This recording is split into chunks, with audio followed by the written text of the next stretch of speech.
Agenda ఇక రెండో అంశం గురించి మనం మాట్లాడుతున్నాం. అదే భోగాపురం ఎయిర్పోర్ట్. ఇక భోగాపురం ఎయిర్పోర్టుకు సంబంధించి వైసీపీ తెలుగుదేశం పార్టీ మధ్య మాటల తూటాలు ఈ రోజు కాదు ఎప్పటి నుంచో ఆ తూటాలు పేలుతున్నాయి. ఇక భోగాపురం ఎయిర్పోర్టు క్రెడిట్ తమదంటే తమదేనంటూ ఎవరికి వారు ప్రచారం చేసుకునే ప్రయత్నం చేస్తూ ఉన్నారు. ఈ అంశం చుట్టే ఆంధ్రప్రదేశ్ రాజకీయాలు హీటెక్కుతున్నాయి. అసలు ఎవరి హయాంలో ఎంత చేశామనే దానిపై లెక్కలు వేసుకుని మరీ ప్రెస్ మీట్లు పెడుతున్నారు అధికార ప్రతిపక్షాలు. చంద్రబాబు క్రెడిట్ చోరీకి పాల్పడుతున్నారని వైఎస్ జగన్ అంటుంటే, సో ఎక్కడా కూడా క్రెడిట్ చోరీకి పాల్పడట్లేదు, ఎయిర్పోర్టు కోసం భూసేకరణ ప్రక్రియ తామే చేసినట్లు అటు జగన్ చెప్పారు. హైకోర్టు, సుప్రీంకోర్టు, నేషనల్ గ్రీన్ ట్రిబ్యునల్లో పిటిషన్లన్నీ పరిష్కారమయ్యేలా చొరవ చూపించినట్లు కూడా స్పష్టం చేసిన పరిస్థితి. ఇక భోగాపురం ఎయిర్పోర్టుపై వాస్తవాలను దాచిపెడుతున్నారని వైసీపీ నేత బొత్స సత్యనారాయణ సంచలన ఆరోపణలు చేశారు. భోగాపురం ఎయిర్పోర్టు ఆలోచన చంద్రబాబుదే అని చెప్పుకోవడం దుర్మార్గం అంటున్నారు బొత్స. ఇక తమ హయాంలోనే 2700 ఎకరాలు భూసేకరణ చేసి ఎయిర్పోర్టు శంకుస్థాపన చేసినట్లు కూడా బొత్స చెప్పడం విశేషం. అసలు భోగాపురం ఎయిర్పోర్టు క్రెడిట్ ఎవరికి దక్కుతుంది? భోగాపురం ఎయిర్పోర్టుకి వైసీపీ చేసిందేంటి? తెలుగుదేశం పార్టీ చేసిందేంటి? అభివృద్ధి ప్రాజెక్టులను రాజకీయం కోసం వాడుకోవాల్సిన పరిస్థితేనా? భోగాపురం అంశాన్ని తెలుగుదేశం పార్టీ, వైసీపీ ఎవరికి వారు రాజకీయ అస్త్రంగా ప్రయోగిస్తున్నారు. ఒకవైపు రాజకీయ పార్టీలు రాజకీయ అస్త్రాలను ప్రయోగిస్తుంటే ప్రజలు ఏం చర్చించుకుంటున్నారు? ఈ అంశంపై మనం మాట్లాడే ముందు వైసీపీ నేత బొత్స సత్యనారాయణ భోగాపురం ఎయిర్పోర్టుకు సంబంధించి ఏం మాట్లాడారో ఒకసారి చూద్దాం. ఎయిర్పోర్ట్ ఇవాళ ప్రారంభం అవుతుందంటే, భోగాపురం ఎయిర్పోర్ట్ అనే వచ్చిందంటే అది స్వర్గీయ రాజశేఖర రెడ్డి గారు హయాంలో తీసుకున్న అప్పుడు జరిగిన కార్యక్రమాలలో భాగము, జగన్మోహన్ రెడ్డి గారి నాయకత్వంలో జరిగిన కార్యక్రమం. నేను హైదరాబాద్ కేబినెట్ లో ఉన్న మంత్రిగా అథారిటేటివ్ గా నేను చెప్తున్నాను. తెలియని వాళ్ళు వచ్చి ఏదో మాట్లాడతారు. Airport authority of India Vizag airport వచ్చి దీన్ని ఇంకా ఎక్స్ప్లెయిన్ చేద్దాం నేపథ్యంలో ఆ రోజు రాజశేఖర రెడ్డి గారు ఉన్నప్పుడు రాష్ట్ర ప్రభుత్వం కోరితే మాకు అభ్యంతరం లేదంటే అప్పుడు భోగాపురం అలాగే ఎలమంచిల దగ్గర అక్కడ ఉన్న డిఫెన్స్ ఆ స్థలాన్ని నిండి చూపెట్టింది ఆ రోజు.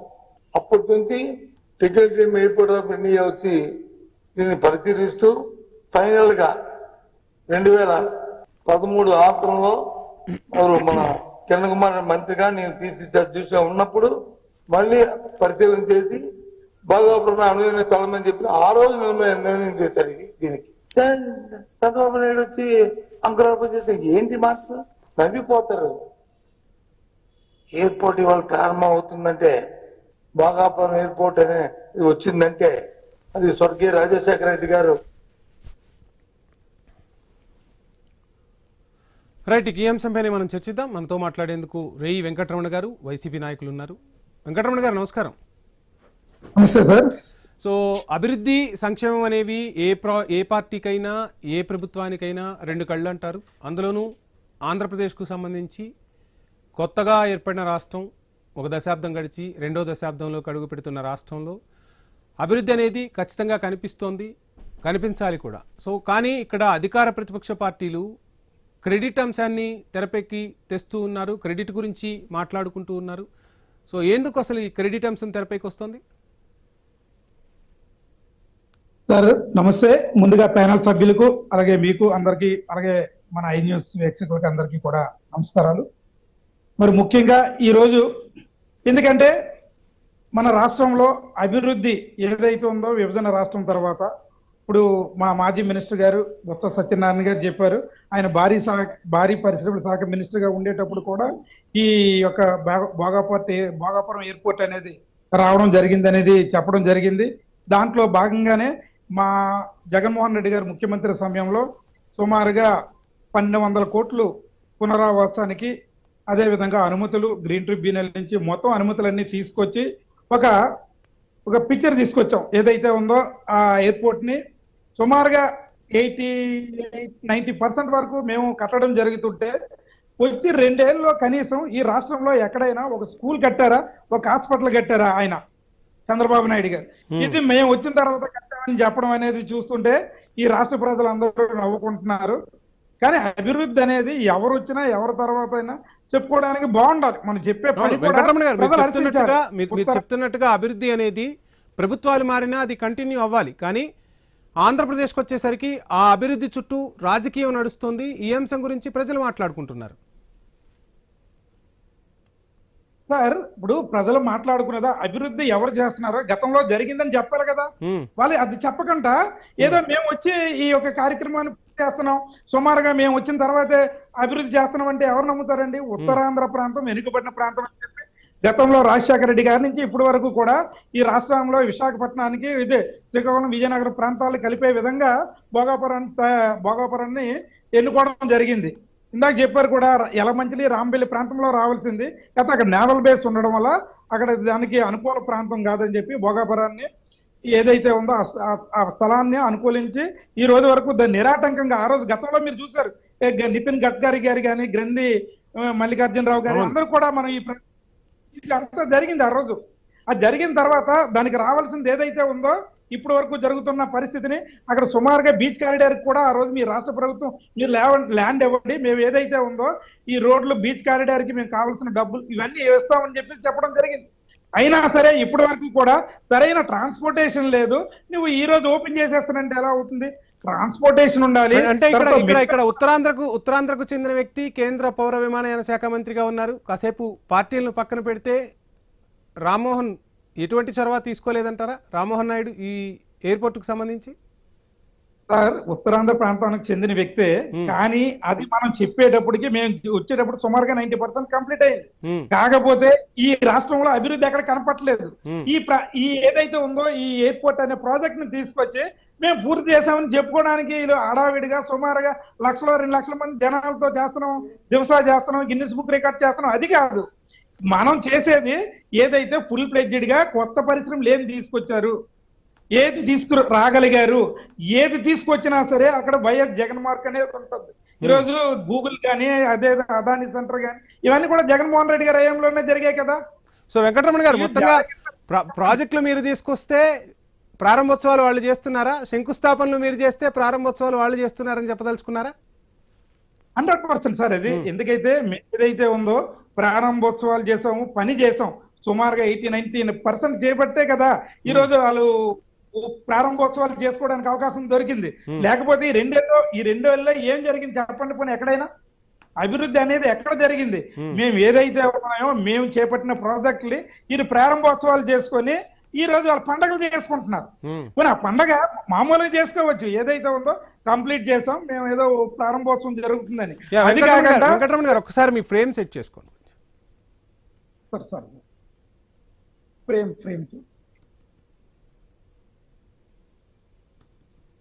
Okay sir. Yeah please continue. అయితే ఏదైతే ఈ ప్రాంతంలో మా ఉత్తరాంధ్ర ప్రాంతానికి చెందిన మంత్రులు ఏదైతే ఉన్నారో తెలుగుదేశం ఎమ్మెల్యేలు అందరూ కూడా ఉత్తరాంధ్రాని కార్యనిర్వాహక రాజధానిగా చేస్తామంటే ఎవరు ఒప్పుకోలేదు. ఆ రోజు ఇదే నాయకులందరూ తెలుగుదేశం నాయకులందరూ కూడా ఈ ప్రాంతంలో కానీ పెడుతుంటే రౌడీజం పెరిగిపోద్ది, ఫ్యాక్షనిజం పెరుగుతుంది, అదే విధంగా సునామీ వస్తుంది, ఇది అనుకూలమైన ప్రాంతం కాదన్నారు. విశాఖపట్నాన్ని రాజధాని చేస్తా ఉంటే ఆర్థిక రాజధానిగా ఉంది. విశాఖపట్నంలో కూడా పెట్టుబడులు ఏం అవసరం లేదు, సుమారుగా 10,000 కోట్లు ఉంటే చాలు.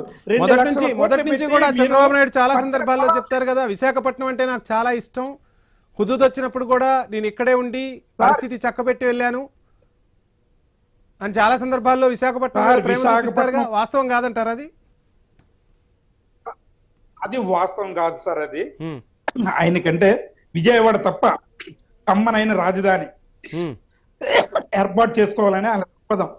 అక్కడ ఉన్న స్థానికులు వాళ్ళకి సంబంధించిన పార్టీ నాయకులందరూ మీరు చూడండి, మన రిజిస్టర్ ఆఫీస్కి వెళ్తే ప్రతిదీ కూడా ఎవరు ఎన్ని 100 ఎకరాలు కొన్నారు ఆ ప్రాంతంలో చూడండి. ఉత్తరాంధ్ర నుంచి ఎంతమంది కొన్నారు చెప్పండి. కాకపోతే కులానికి రాజధాని కాదు, ఇప్పటికైనా సరే ఉత్తరాంధ్ర వీళ్ళు ఎవరు అభివృద్ధి చేయడం అనేది కాదు. ఉత్తరాంధ్ర అనేది ఇక్కడ విశాఖపట్నం అనేది ఇప్పుడు కాదు, స్వాతంత్రం వచ్చిన కాడి నుంచి సహజ సిద్ధమైన వాడరే ఉండడం, అదే విధంగా ఎయిర్పోర్ట్లు కానీ తర్వాత ఏదైతే ఉన్నాయో సెంట్రల్ గవర్నమెంట్ ఇన్స్టిట్యూషన్స్ కానీ సెంట్రల్ గవర్నమెంట్ తాలూకు ఇండస్ట్రియల్స్ ఉండడం బట్టి డెవలప్ అవుతుంది. చెప్పుకోవడానికి వెంకటరమణ గారు ఒక అంశం మాట్లాడదాం మనం. పోలవరం ప్రాజెక్టే తీసుకుందాం. పోలవరం ప్రాజెక్ట్ అనేది మీ ప్రభుత్వంలో కొంత పని జరిగింది, ఇప్పుడు మరలా చంద్రబాబు గారి ప్రభుత్వంలో కొంత పని జరుగుతోంది, అంతకుముందు చంద్రబాబు ప్రభుత్వంలో పని జరిగింది.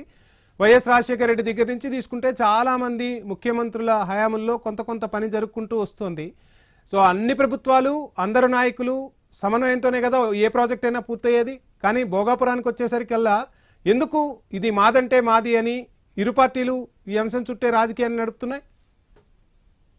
సార్, ఇప్పుడు మీరు చెప్పినట్టు గతంలో వైఎస్ రాజశేఖర రెడ్డి గారు జలయజ్ఞం ప్రారంభోత్సవం చేశారు.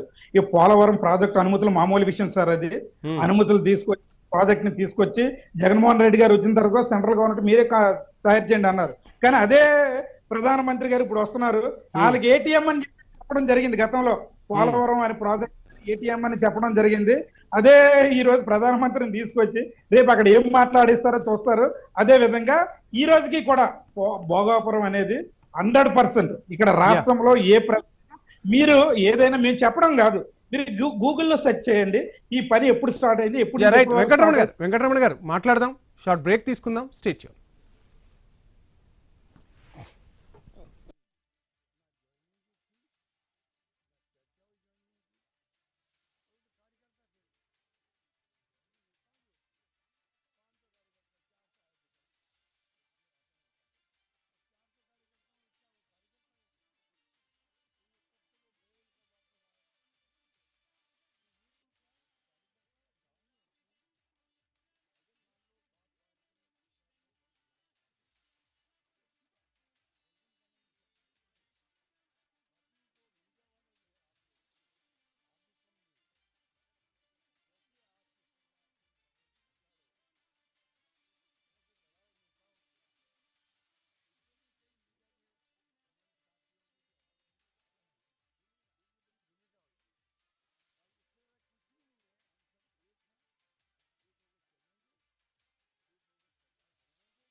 Back to agenda.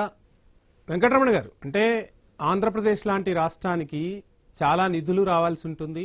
అధికార ప్రతిపక్షాలు ఇద్దరూ సమన్వయంతో ముందుకు వెళితేనే ప్రాజెక్టులు కానీ కంపెనీలు కానీ నిధులు కానీ వస్తాయి. కానీ ఆంధ్రప్రదేశ్ అనగానే ప్రతిదీ కూడా రాజకీయమే జరుగుతుంది అనే చర్చ సాగుతున్న తరుణంలో భోగాపురంది కూడా అందుకు అతీతమేమీ కాదు అనే అంశమే మరలా కనిపిస్తోంది. సో ఎందుకు ప్రతి అంశం చుట్టూ రాజకీయ రంగు పులుముకుంటోంది ఏపీలో?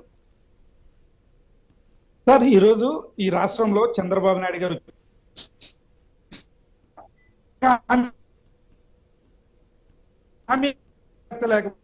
ఈరోజు ఏదైతే గత ప్రభుత్వం పనిచేసిందో, గత ప్రభుత్వం అంటే మేము ఎన్నేళ్ళు పనిచేసాం సార్?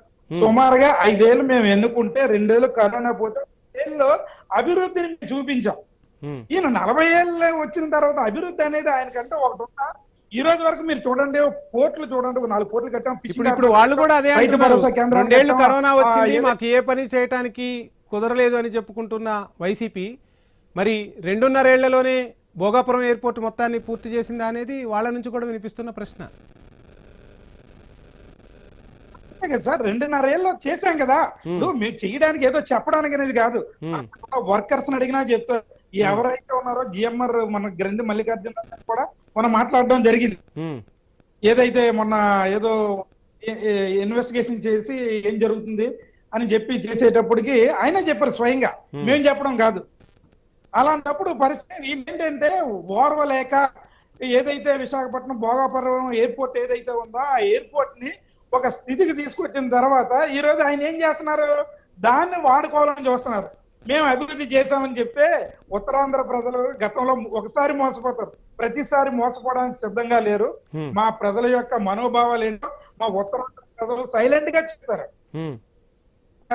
ఏమైనా చెప్పి రేట్ చోరీ చేసే విధానం ప్రతి ఒక్కరికి తెలుసు.